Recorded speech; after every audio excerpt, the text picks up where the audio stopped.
इसलिए UCC study point में आपका फिर से स्वागत है। और आज मैं जो है बायोलॉजी का सबसे इंपॉर्टेंट टॉपिक, सबसे महत्वपूर्ण, जो हर एग्जाम या हर परीक्षाओं में यहां से जरूर क्वेश्चन आपको मिलता है, और ये जो है बायोलॉजी का रीढ़ की हड्डी कही जाने वाली टॉपिक कोशिका लेकर हाजिर है। उसके पहले जो यूसीसी की ये पहल है कि आपको घर पे रह के ही आप वीडियो उपलब्ध कराया जाए सारे टॉपिक का, बायोलॉजी और फिजिक्स का, उसके उपलक्ष्य में मैं कुछ कहना चाहूंगा कि सुंदर सुर सजाने को साज बनाती है यूसीसी। सुंदर सुर सजाने को साज बनाती है यूसीसी, नौसिखिए परिंदे को बाज बनाती है यूसीसी। सुंदर सुर सजाने को साज बनाती है यूसीसी, नौसिखिए परिंदे को बाज बनाती है यूसीसी। ये दिन रात लगी रहती है आपकी सेवा में, इसलिए डूबती किश्ती को जहाज बनाती है यूसीसी। तो हम आइए टॉपिक की शुरुआत करते हैं।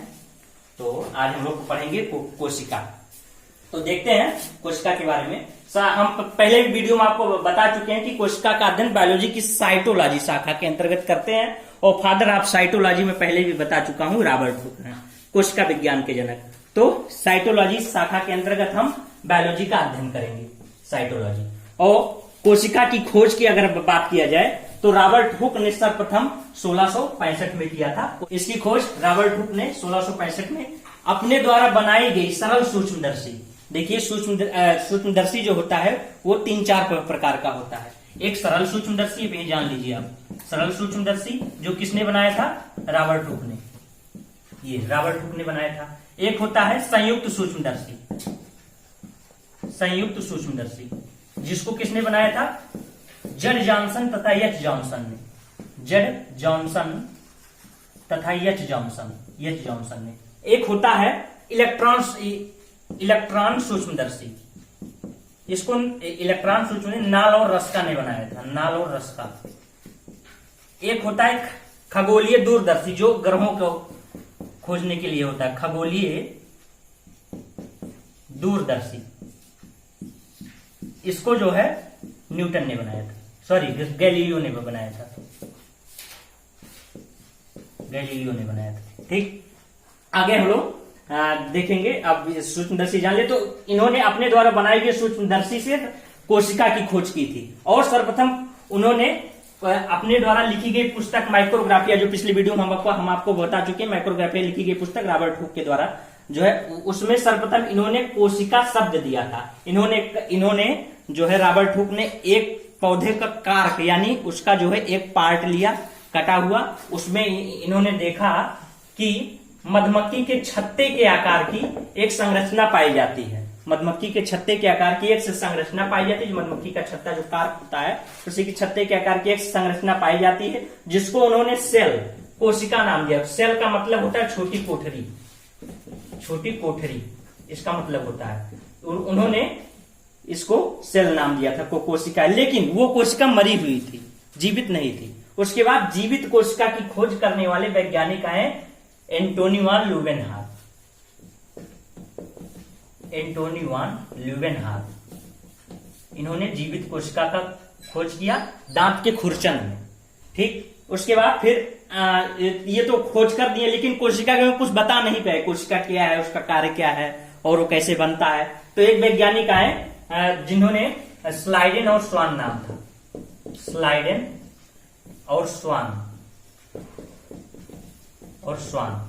1838-39 में इन्होंने कोशिका सिद्धांत, यानी कोशिका के बारे में बताया, कोशिका क्या है, उसका कार्य क्या है, उसका निर्माण कैसे होता है। तो अगर हम किसी चीज के बारे में जानना चाहते हैं तो पहले सोचते हैं वो क्या है, उसका वो करता क्या है और उसको कैसे बना है।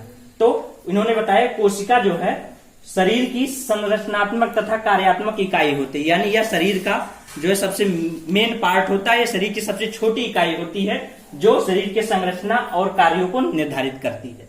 ठीक, फिर उसके कार्य के बारे में इन्होंने बताया जीवों का शरीर एक या अनेक कोशिकाओं से मिलकर बना होता है, यानी कोशिकाएं पूरे शरीर का निर्माण करती हैं। और एक या अनेक कोशिकाओं का मतलब ये प्रोकैरियोटिक कोशिका, जैसे अमीबा, पैरामीशियम, बीजीए, OPPLO, ये सब। और अनेक कोशिका मतलब मनुष्य, जैसे मनुष्य में 75 ट्रिलियन कोशिकाएं पाई जाती, ट्रिलियन 75, एक मनुष्य में 75 ट्रिलियन कोशिकाएं पाई जाती। फिर उन्होंने बताया निर्माण कैसे होता है इसका निर्माण, तो इन्होंने इसके सिलसिले में बताया कि नई कोशिकाओं का निर्माण पुरानी कोशिकाओं से होता है। किसके द्वारा?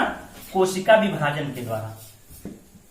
कोशिका विभाजन के द्वारा जो है, जब कोशिकाएं वो पुरानी हो जाती हैं, वो किसी जो है काम लायक नहीं जाती, तो डिवाइड हो जाती हैं, वो जो है बट जाती हैं, तो उसी के द्वारा नई कोशिका बनती है। लेकिन ये जो दोनों बताया गया था सिद्धांत, ये स्लाइडेन और स्वान ने बताया था। स्लाइडेन और स्वान ने ये बताया था इसके निर्माण के सिलसिले में कि जब शरीर की आवश्यकता होती तो कोशिकाएं स्वतः ही निर्मित हो जाती हैं, लेकिन वैज्ञानिक सहमत नहीं थे। फिर अगले वैज्ञानिक है रुडोल्फ विर्चो, उन्होंने बताया नहीं, कोशिकाएं पुरानी कोशिका से नई कोशिका बनती है। तो इस तीसरे को जो है रुडोल्फ विर्चो ने बताया था, तीसरे सिद्धांत को। फिर ये सिद्धांत हो गया। अब हम लोग जानेंगे कोशिकाओं के प्रकार। कोशिका के अगर प्रकार की बात किया जाए तो हम लोग इसको 2-3 पार्ट में बांट सकते हैं, जैसे विकास के आधार पर कोशिकाएं, आकार के आधार पर कोशिकाएं, कार्य के आधार पर कोशिकाएं। तो विकास के आधार पर अगर देखा जाए तो विकास के आधार पर कोशिकाएं 2 प्रकार की होती हैं, प्रोकैरियोटिक, यूकैरियोटिक कोशिका।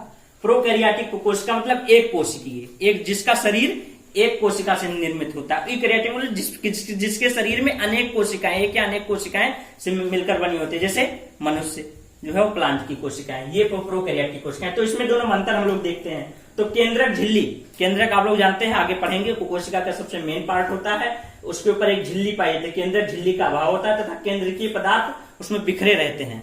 केंद्रीय पदार्थ मतलब DNA, RNA, हिस्टोन प्रोटीन सब उसमें बिखरे रहेंगे, कोई व्यवस्थित रूप नहीं होगा। तो ये प्रोकैरियोटिक में होता है। लेकिन यूकैरियोटिक में केंद्रक झिल्ली उपस्थित होती है और सबका व्यवस्थित रूप होता है कि DNA एक व्यवस्था में पाया जाता है, RNA एक व्यवस्था में, तो ये सब व्यवस्थित होती हैं यूकैरियोटिक में। लेकिन प्रोकैरियोटिक में सब बिखरे हुए होते हैं क्योंकि केंद्रक झिल्ली का अभाव होता है। फिर सेकंड पॉइंट हम लोग देखें तो झिल्ली वाले कोशिका जिसके ऊपर झिल्ली पाई जाती है, जैसे माइटोकांड्रिया, ER, एंडोप्लाज्मिक रेटिकुलम, आगे इन सभी के बारे में हम लोग पढ़ेंगे। माइटोकांड्रिया क्या, ER क्या, हरित लवक, गोल्जी का, लाइसोसोम आज अनुपस्थित होता, नहीं पाया जाता इसमें प्रोकैरियोटिक में, लेकिन यूकैरियोटिक में पाया जाता है। और राइबोसोम, जैसा हम लोग आगे पढ़ेंगे, राइबोसोम बिना झिल्ली वाला कोशिका है। तो राइबोसोम 70S प्रकार का होता है, लेकिन यूकैरियोटिक में अगर देखा जाए तो 70S और 80S दोनों प्रकार का होता है। अगला हम देखेंगे गुणसूत्र इनके। गुणसूत्र एकल होते हैं, केवल गुणसूत्र एकल होंगे ऐसे।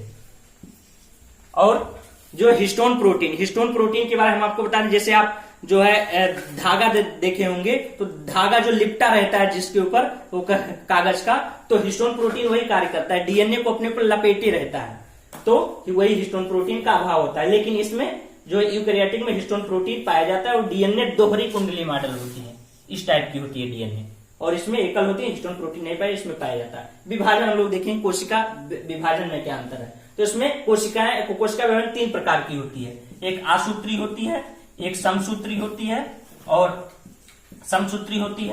एक अर्धसूत्री होती है। आगे हम लोग पढ़ेंगे अर्धसूत्री। लेकिन समसूत्री का विभाजन इसका जो खोज किया वो अलेक्जेंड्रा फ्लेमिंग थे। अर्धसूत्री का विभाजन फार्मर एंड मोरे ने किया था, आगे बताएंगे। तो ये इसमें जो प्रोकैरियोटिक कोशिका अर्धसूत्री विभाजन पाया जाता है, लेकिन यूकैरियोटिक कोशिका में समसूत्री और अर्धसूत्री दोनों प्रकार का होता है। अर्धसूत्री दोनों प्रकार का इसमें होता है। समसूत्री विभाजन सोमैटिक सेल में होता है, अर्धसूत्री विभाजन आपका जर्म सेल में होता है, यानी जनन कोशिकाओं में होता है। अब हम लोग जानेंगे सेकंड, आकार के आधार पर कोशिका का विभाजन। तो आकार के आधार पर कोशिका, जैसे हम लोग जाने सबसे बड़ी कोशिका कौन सी होती है, तो सबसे बड़ी कोशिका जो होती है वो शुतुरमुर्ग अंडे की कोशिका होती है। शुतुरमुर्ग ऑस्ट्रिच के अंडे की कोशिका,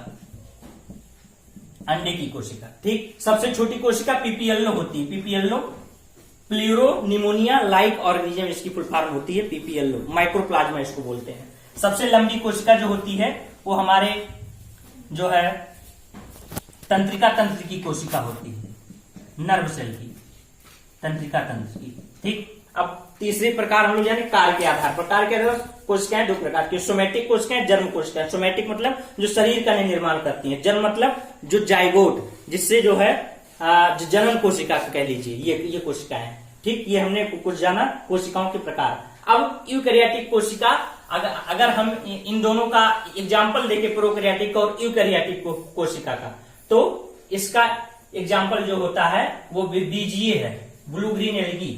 उसके बाद नेक्स्ट है पीपीएलओ, क्लियरोनिमोनिया लाइक ऑर्गेनिज्म, बैक्टीरिया है, ठीक। लेकिन अगर इसका एग्जाम्पल हम देखें इसका, तो हम लोग हैं मनुष्य, जीव जंतु और पेड़ पौधे, जीव जंतु पेड़ पौधे, पेड़ पौधे, ठीक। तो अब हम जानेंगे कि प्लांट यानी पौधों की कोशिका और जंतु की कोशिका में क्या अंतर है। दोनों में भी अंतर पाया जाता है। देखिए, जो कोशिका के ऊपर एक भित्ति होती है जो सेलुलोज की बनी होती है, खासकर प्लांट में तीन जो है पिगमेंट की बनी होती है, सेलुलोज की, पैक्टिन की और लिग्निन की। ये तीनों आगे पढ़ेंगे, कार्बोहाइड्रेट के प्रकार है इसके बारे में, सेलुलोज क्या है, पैक्टिन क्या है, लिग्निन क्या है। उसके बाद फिर ये जो एनिमल सेल में अनुपस्थित होती है, भित्ति नहीं पाई जाती। और उसके बाद फिर हरित लवक जिसके द्वारा पौधे भोजन बनाते हैं, जिसमें जैसे क्लोरोफिल होता है, और ये भी उपस्थित होता है क्योंकि इसी के द्वारा पौधे भोजन बनाते हैं। और जंतु में ये अनुपस्थित होता है क्योंकि जंतु परपोषी दूसरे डिपेंड होता है। रिक्तिका इसमें बड़ी होती है, बड़ी दो रिक्तिका बड़ी पाई जाती है। और एनिमल सेल में रिक्तिकाएं तो पाई जाती हैं लेकिन आकार में बहुत छोटी होती हैं और जनसंख्या में बहुत छोटी पाई जाती हैं। फिर इसमें बात किया जाए सेंट्रोसोम या सेंट्रियोल, जो सेंट्रियोल हम आगे बताएंगे, जो कोशिका विभाजन में महत्वपूर्ण भूमिका निभाती है। और ये जो है अनुपस्थित होती है इसमें, लेकिन एनिमल सेल में उपस्थित होती है सेंट्रियोल, ठीक। और इसका हम लोग एग्जाम्पल